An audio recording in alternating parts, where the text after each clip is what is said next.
welcome to Radio Abundance, a podcast by YIMBY Democrats for America. It's time to build again, folks. Fascism never made America great, but when progressives build, that's where you'll find American greatness. Tonight's guest is United States Congressman Jake Auchincloss. A staunch champion for abundance, Congressman Auchincloss joined us for our premiere episode of Radio Abundance in the spring to help launch YIMBY Democrats for America. Today, he makes his in-person debut on Radio Abundance in Washington, D.C. to talk about his thoughts on charter cities and digital dopamine. That's coming up right now on Radio Abundance. Please welcome your host for the evening, YIMBY Democrats for America Executive Director Steve Boyle. Hello and welcome to Radio Abundance, and welcome back to Radio Abundance, Congressman Jake Auchincloss. Thanks for having me back. It's very exciting to be sitting down with you today. It's not quite coming full circle, but it does feel a little bit like entering a new act because you were a pretty massive part of launching Radio Abundance and YIMBY Democrats for America. And if you can believe it, that was just a tad over 5 months ago. So it has not been very long, but it has been an amazing road. And I really don't think any of that would have happened if not for our first guests, which was you and Governor Wes Moore and his Housing Secretary, Jake Day, all three of whom are military veterans, which we thought was very cool. So unending, unyielding gratitude for that. And I feel like and hope you can take a little credit for anything that comes after, because I don't think any of this would be happening if not for that little leap of faith and trust and excitement. And it's an honor to meet you in person. Yeah, likewise, and congratulations on your success in the last half year. Thank you so much. We obviously knew about you coming in and had heard you on the Ezra Klein show and read the things you've written and already knew you were a proponent of YIMBYism and abundance. And I've said before that you are, I think, one of the most specific and most ambitious, if not the most of each, which is very exciting. And I got a nice little reminder of that the other day. This past week, there was a big abundance conference, but right before the abundance conference, Congressman Jimmy Gomez, through his own, I think it was the National Summit on the Housing Affordability Crisis, which I assumed was planned around the abundance conference, but as far as I can tell, they didn't know about the conference till last minute, and no one about the conference knew about them. And it seems like Congressman Richie Torres and I were the only people at both, but it was sort of spectacular. Before I praise you on your specific role, since I think a lot of people still need to hear about it, can you tell us a little bit about what that was and how you got involved with it? Jimmy Gomez of California organized a few hundred housing experts, developers, policymakers to come to Washington and talk about housing affordability, which, in my view, is the greatest domestic economic challenge facing the middle class and the working class in the United States. We need 5 million more units of housing. Rent, mortgages are taking up half of the average family's take-home pay. And Jimmy shone a spotlight on it and brought together a bunch of different points of view. You know, one imagines you've got a pretty busy life as a congressman, but if you have any time for more work, I'd propose you as the moderator for every housing conversation from now on, because what I recall is, I think you came in and from the very start said, look, we're gonna focus on solutions today, so what's your plan? And somebody said, I like gentle density, which who doesn't? And you said, yeah, but what's your plan? NIMBYs hate gentle density. How will you get them to like it? At another point, somebody said, well, we've looked around and we found that people don't really like homes that are higher than 3 stories. And you said, and I do this more sassy, but you're not sassy. You're quite military. So I'll try and do it more you. But you did say, do you think we're going to build 5 million new homes in the next decade if we don't build anything higher than 3 stories? And I just thought that was an impressive dose of clarity and fortitude, and really appreciated it. Wait till we talk about getting rid of parking and the kind of hard conversations that requires. Cool. Next question on my list is Congressman Auchincloss. Tell me about getting rid of parking and the hard conversations that requires. Parking is like the dark energy of housing and urban planning. Dark energy, as you probably know, is out there in the universe. It warps all of space, time, and matter, but physicists have been unable to detect it. And when you look into cities and how they're laid out, their built environment, their affordability structures, their social cohesion, it's shocking how much all of it cascades down to the very banal issue of parking. Because what we have done in this country is we have subsidized housing for cars and limited housing for people. And so what we've gotten is a lot of places to park and not enough places to live. And in fact, those two issues are intertwined because folding in the cost of car storage into the cost of construction of housing does a couple of things. One, it makes housing more expensive. But two is it entrenches the single-family zoned horizontal sprawl of post-war American built environment. And that's bad for housing affordability, it's bad for public health, it's bad for community development. And parking is the cornerstone issue of that. Henry Grabar, I think I might be saying his name wrong, wrote a book last year called Paved Paradise, where he talks about this issue in parking. He'd actually be a great guest for you.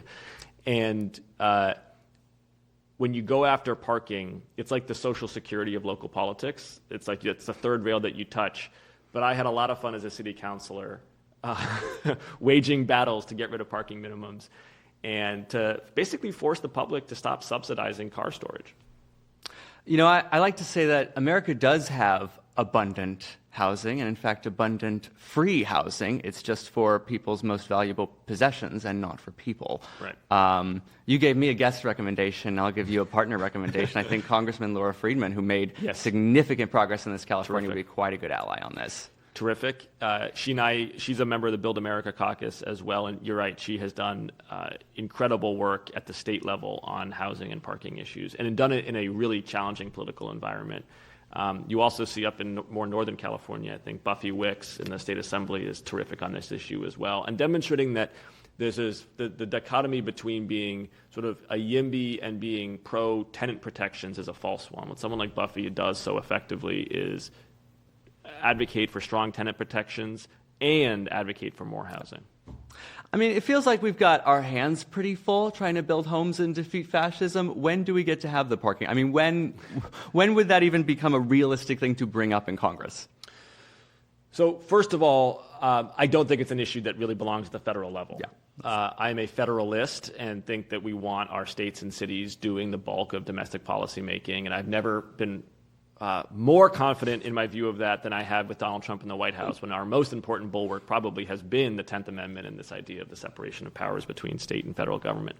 But city councilors and yes, even governors, I do think have to take this issue on. And the issue of subsidizing cars folds its way through a lot of our public policy. Let me give you one example. We know that congestion pricing works really effectively. It worked in London. It's worked in a lot of European cities. New York is doing it. It is working, the most predictable policy achievement of all time. It works. Very challenging to do because it requires federal, state, and local collaboration on a politically tricky issue, right?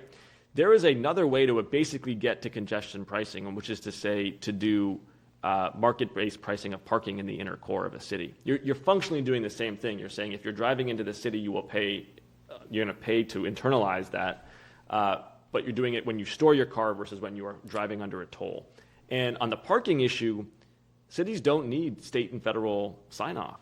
So cities can do congestion pricing through their parking policy and don't have to do the New York City 15-year dance.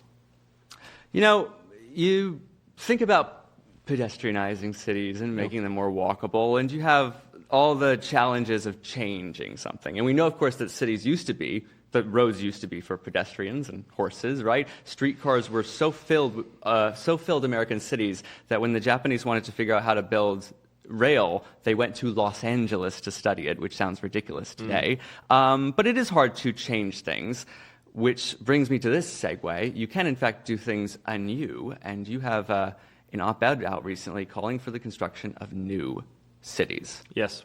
America used to build cities all the time. Yeah. Every time Americans bumped into a river, they would build a new city there. And it was, I think, central to our dynamism, our sense of confidence as a country, economic growth, productivity. We stopped doing that at some point. And if you ask people, well, why don't we do it again? They'll say, oh, well, we can't do that. And you're like, well, why?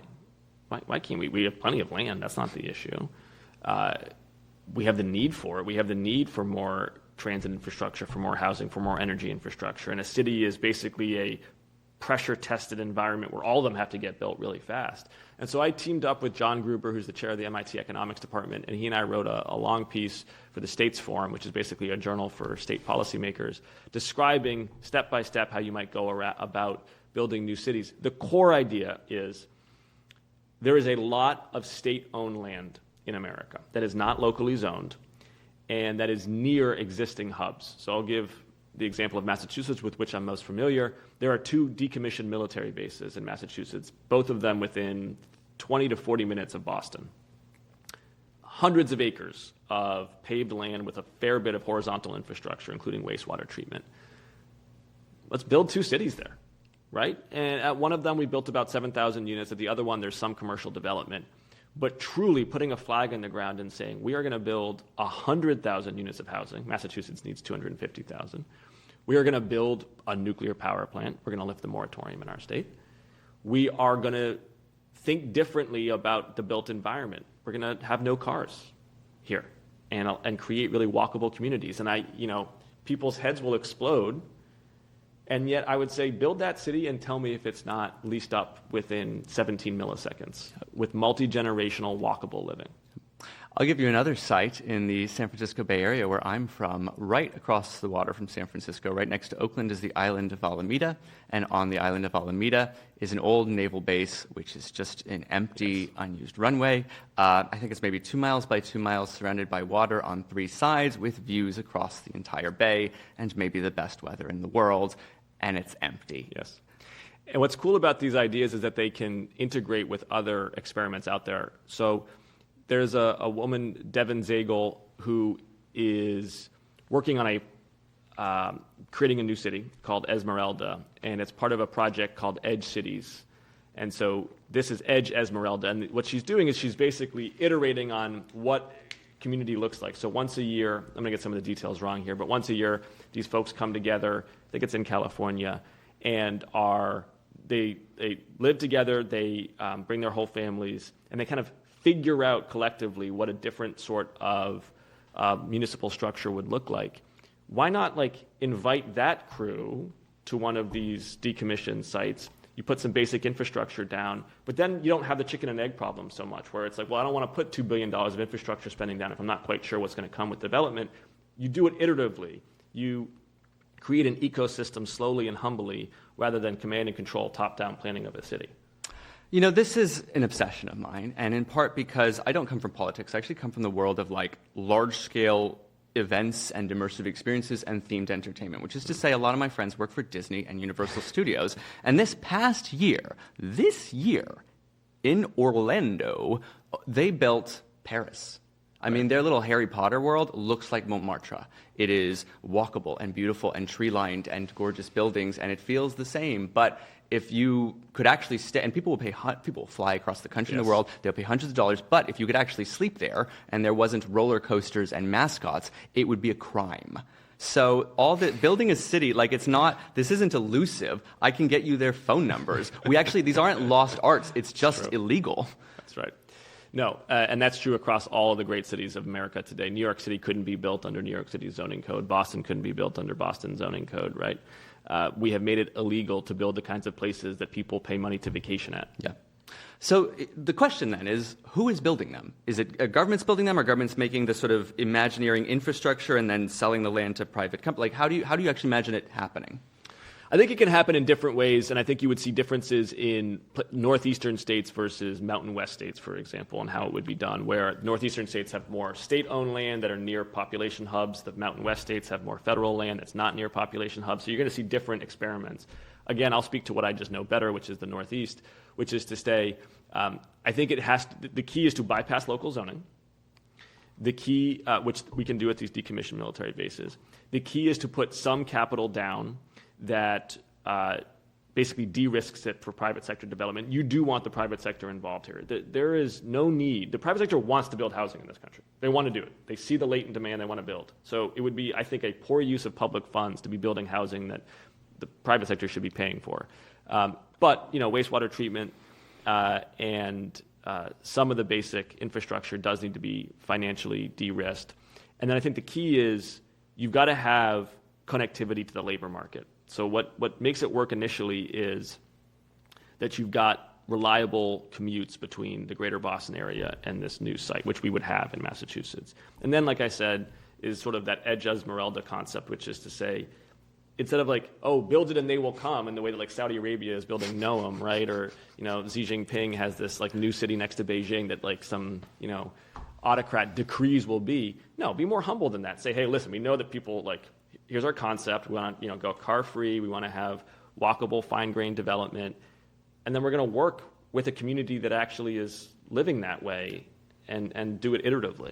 The Xi Jinping thing makes me crack up because my little dream is to build cities. And then every once in a while, these authoritarians in China or Egypt will get a shot, and they do such a bad job. Unreal. It's such a bad job. It's just like cartoonish, right? You're seeing it in Africa, too. I think, some entrepreneur wanted to build a city like funded by blockchain or something in Africa. It's just like, this is not how great cities have evolved over time. They're organic, evolutionary processes, and there's too much hubris, I think, in the American urban planning mindset, where we think that everything should be zoned, decreed, structured, and messiness is okay.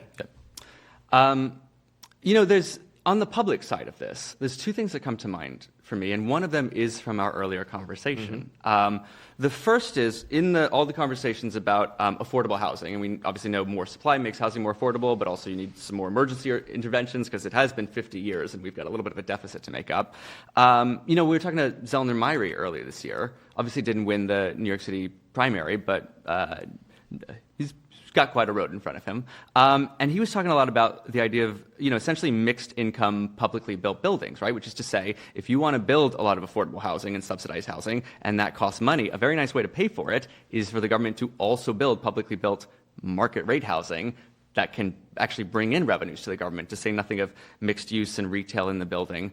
And it reminds me of the second thing, which is we talked a lot about, when you think about materials and, prefabrication and all these different technologies and opportunities, but they need a demand signal, was yes. the word you used. And the opportunity of if there is a public round of building that kicks things off, that can send a demand signal that actually kickstarts those buildings, makes those tools more affordable, and then the private sector can take advantage of that and build more cheaply. Is that anything? I am more skeptical of government building directly, partly because, as I said, if you look at like our economic challenges and where public dollars have such impact, in housing, our core challenge is actually not that there are not private sector dollars that want to build housing. And you see this across not just the United States, but all OECD countries. Like actually, if you cut the red tape, if you cut the large lot sizes and the parking minimums and the ban on mixed use or multifamily, and actually capital flows in. And then people will say, okay, yeah, but that's market or luxury apartments, and that's not how supply and demand works. Like, actually, as you satiate each segment of the market, it cascades such that it becomes more affordable for everybody. That's not academic. That's literally what's happened in places like Austin, Texas, which has seen radical decreases in rent for all segments because they've been building more. It's what you see in Tokyo, which, despite being an expensive city to live, has actually relatively affordable housing because they just build a ton of it, right? So the first thing I want to see major metropolises do is just like take a hard look at your zoning code. Cambridge, Massachusetts, in the last couple of years, passed a 100-page zoning reform piece of legislation, and about 90 of those pages was just getting rid of stuff. And I'll tell you what, it's going to work. They're going to build a lot of housing in Cambridge. It's going to make Cambridge nicer, and it's going to make Cambridge more affordable. So that would be my first step. You are right, though, that there is a role for the public as a demand signal. I would prefer to do that, though, in a way that ratchets up the offsite construction and de-risks modular housing. And to do that, you can do that with the military.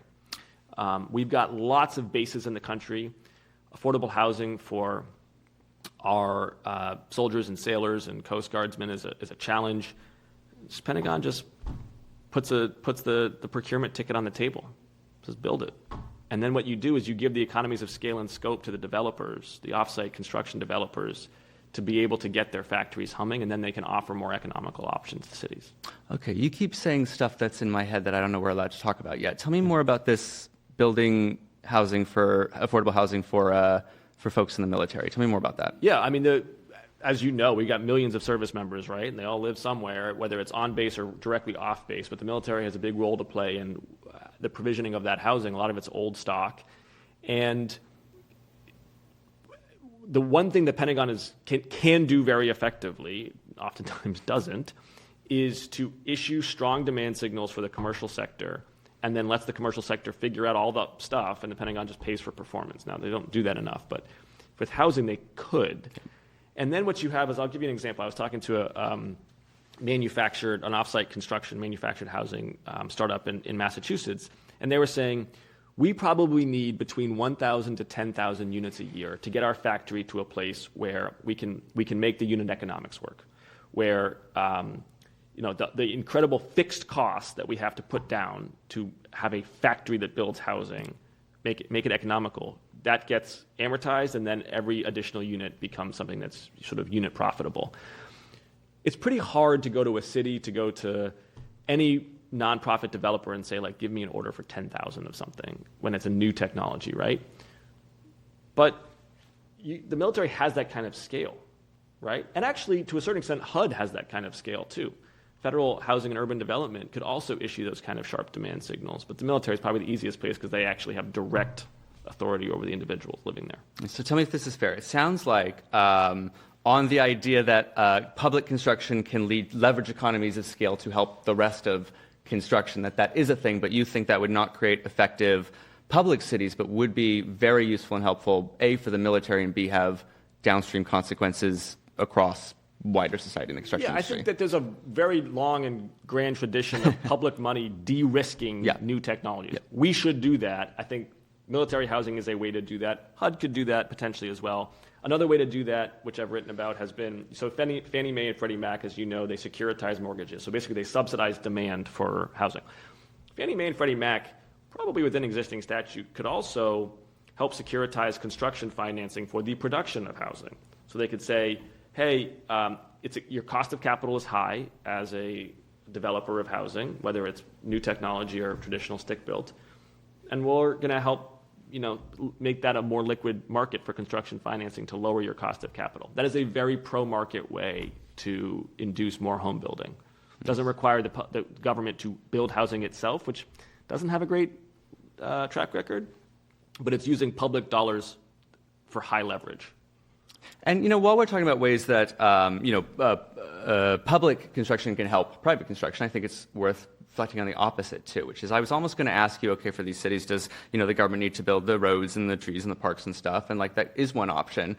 But we have seen sometimes when private corporations are incentivized to build public spaces because they think it will lead to more money, they do a weirdly good job. I don't know. In New York, I think Domino Park is one of the nicest little cities in the Williamsburg waterfront, and that was a public-private, cooperation. I'm mostly thinking, I'm from San Jose, and we have a little outdoor mall called Santana Row, which looks like a little mini European plaza.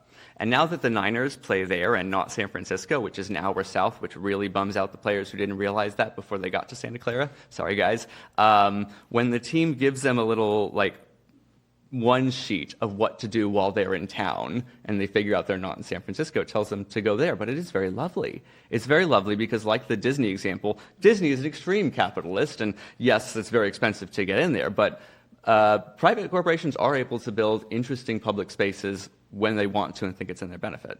Sure, and probably the exemplar is Bentonville, Arkansas, where Walmart has created a literally wholly owned city, as far as I can tell. I've never been there. I am told that the public services are quite good.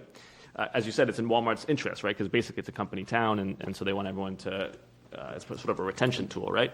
I am sort of fine with the idea that corporations can deliver some of these public accommodations. I will say, though, that I think Democrats should be insistent that public spaces are for everybody, and that we can uphold their quality and their experience through local governance. And one of the hits on our party has been that in blue cities over the last 10 years, there's been a degradation of public service and quality of life, whether it's fare evasion, whether it's shoplifting, whether it's open-air drug use. These are issues that we should not shrug our shoulders and be like, I'll just go to the Walmart park and let this park be crap. That's a bad answer for Democrats to give. I think Democrats should say we are going to uphold law and order in this city, and we're going to ensure that public dollars support public accommodations for the public, because we believe that government can deliver, but hasn't done a good enough job recently. You know, sometimes when the right talks about this, they get a little bloodthirsty, right? And I literally saw someone the other day, they're like, oh, these beta males and cucks made it so that, you know, this can happen and we should hang these guys. But I told you I come from the theater industry, and every lefty event I've ever been to or thrown myself has had a code of conduct where you say, if you say weird, racist, sexist stuff or hit on people, there's going to be X, Y, and Z consequences. And it doesn't seem that weird to think the public commons needs a code of conduct. I mean, absolutely. I mean, whether it's sort of norms like neighborliness or whether it's more specific about littering or shoplifting. The point is, though, is the Republicans used to cast themselves as the party of law and order, right? Now, the party that is voting to defund the FBI, that's trying to overturn a free and fair election, that's flooding our streets with guns that can't be detected by a metal detector, is not my idea of a party that stands for law and order. And that mantle is waiting to be claimed. And Democrats can claim it in part by defending the law and the Constitution as we are and as we should continue to. But we also have to claim it by being the party that upholds order, that says, actually, I want to be able to go to CVS and not have to ask the clerk to unlock the shampoo case. So we are going to prosecute shoplifting. And actually, smoking weed outside on a public street isn't acceptable because it affects everybody else, people who may not want to be smelling secondhand smoke. These are things that too often get shrugged off as quote, victimless crimes. They're not victimless crimes. The victim is social order, and Democrats need to stand tall for it. You know, I often think a hard thing in our politics that both parties need to do a better job at is painting Americans a better picture and a vision of what they intend to bring. And I think you'll be able to buy shampoo off the shelves is not a bad vision. You know, a moment ago you brought up a big corporation and I brought up Silicon Valley. So we've got an easy segue to the final thing I want to talk about. Can you guess what it is? Digital dopamine. Tell us what you mean by that. First, what's dopamine? I'm sure many of your listeners will know this, but worth just a brief. Dopamine's a neurotransmitter, and it was there in the first brains 500 million years ago, and those in the 1-inch long worms in the primal ocean had dopamine. And what dopamine does is basically it's reinforcement. When you expect something to be pleasurable, dopamine tells you to do more of it. It's an expectation system, expectation reinforcement reward system, and I think an increasingly big cultural fault line that we have right now is that the online realm is becoming the realm of digital dopamine. The social media corporations, pornography, particularly online gambling for young men, is using bits of software to deliver bits of dopamine, cutting out the in real life effort, the sweat, the striving that I think creates meaning for people. And on the other side of this fault line is the real world, where we got to build stuff. And the problem is, and I'm on the committee of jurisdiction over the tech companies, we have stacked the deck in favor of online dopamine hacking. It's easy to build an app and to just deliver those hits of dopamine. It is super hard to build a nuclear power plant.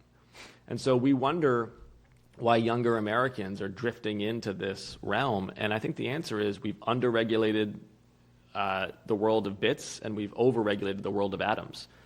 And so my op-ed is a call to action to basically say, enact some tough standards for these merchants and miners of dopamine, but then also cut back the red tape and let us get stuff done in the real world again. Because if we've got to build 5 million homes, if we've got to build 5 Hoover dams with a nuclear power, we've got to build more ships in the Chinese Navy, if you want to start more small businesses than the rest of the world combined, everything can't take 15 years. So, I mean, what do you see as the appropriate regulations and steps? I can go through a bunch of them, but let me instead give a point of view on it. Yeah. The current point of view on the dopamine corporations is antitrust. So you just saw last week that Google in court was ordered to share its search engine data with competitors. I don't think that matters to the average American. I think antitrust is a 19th century law that has relevance for some traditional industries, but does not have relevance for industries with network effects that, by actually the standards of the Sherman Antitrust Act, are lowering prices and are delivering, quote, superior services. It's a law that does not fit the actual business model of the digital universe. My approach is to say, let's just regulate the thing we actually care about. And the thing we actually care about is that particularly in young people, their basal ganglia, their nucleus accumbens, their dopamine reward system is highly sensitive. It is very susceptible to being rewired. This is true of all young people. It's just a feature of cognitive development. And we want to protect that. We don't think it's acceptable for, whether it's social media, pornography, online gambling, etc., to hack young people's dopamine. And so we are going to investigate digital dopamine and regulate it the same way that you would any other biomedical intervention, a pharmaceutical. How much is safe? What are the parameters around it? And then say to the Consumer Product Safety Commission, issue some standards and labels and guidelines that can inform adult use, because we're not going to tell adults what they should do with their phone. That's up to adults. But actually restrict children's use. That's the framing of it as a drug is very interesting. It is. And then you have that same tension between what are you allowed to do to yourself versus like how do we what's the appropriate role here, but at least there's precedent for that conversation. Yeah, I mean, listen, adults. I don't think adults want to hear from their member of Congress about how they're going to use their phone with some broad guidelines, right? But in general, I think adults are going to make their own decisions. I do think it's different, and this is true across many realms of society. It is different for the developing brain, where I think society has a compelling interest. And talking about dopamine as a drug it's not an approximation. It is what it is. I'll give you an example of this. Parkinson's patients. Parkinson is in many ways a disease where dopamine is a key element of what is malfunctioning.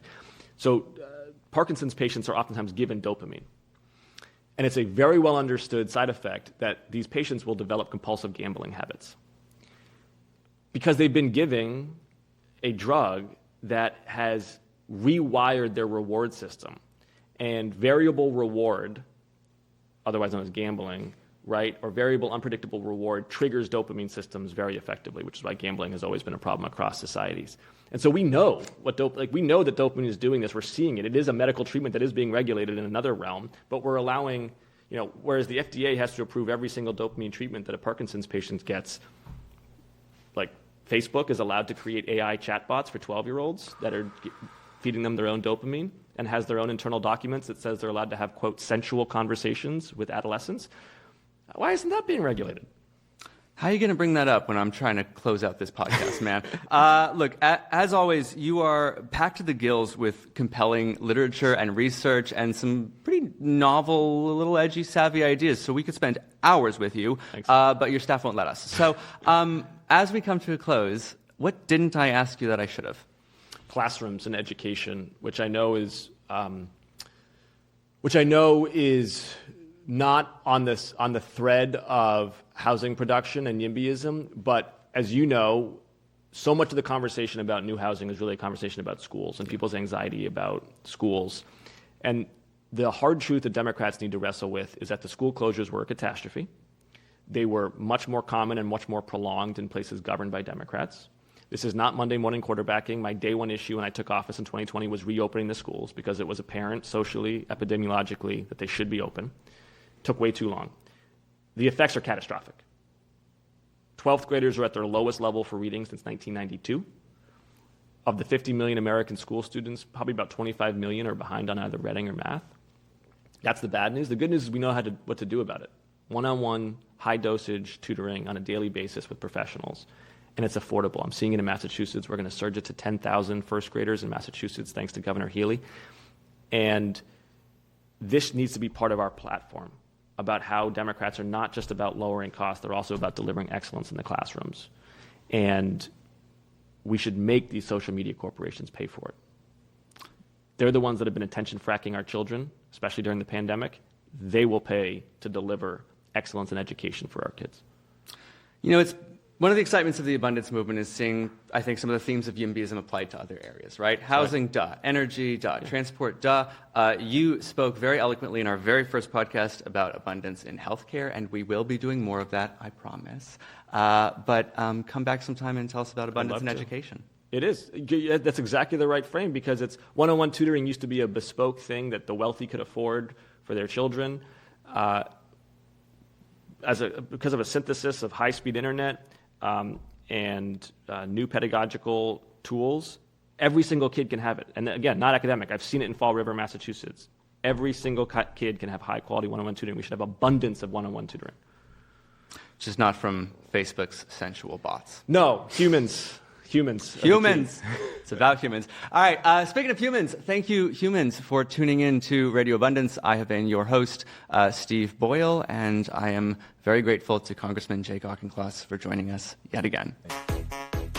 Thank you for listening to Radio Abundance. Now it's time for you to join the movement. There's no time to lose. Head to yimbydemocrats.org/join to sign up, and make sure to follow us at radioabundance.substack.com. And thank you.